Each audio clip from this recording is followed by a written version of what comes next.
ny plateforme aloatra ransoa niaraka tamin'ny tetikasa BVPI ary ny DREF sy ny DRE aloatra mangoro niaran-kondo tieto parafaravola ireo nandinika ny fomba hanatsarana sy hitantanana ny lemaka samaloto.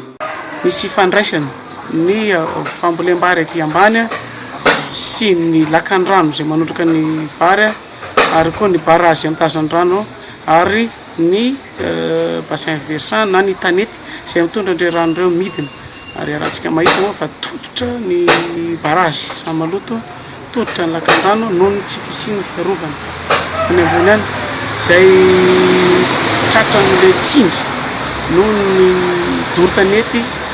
ary koa ny fitrandrana tsy ara-drariny eny fa na dia eo ary ny ezaka izay atao mikasika ny fambolekazo dia misy iray minimanimba na dia misy ary le tsona hoe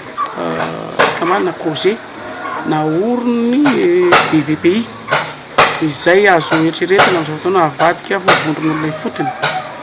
satria ilay vondron'olona fotony no manamana-kery kokoa misy lanjiny kokoa manana lalàna kokoa. Fantatra moa fa mbola isy ny feonambe izay karakaray ny ity plateforme aloatra ransoa ity izay mbola handinina ny fomba hikajiana ny tontolo iainana aty aloatra.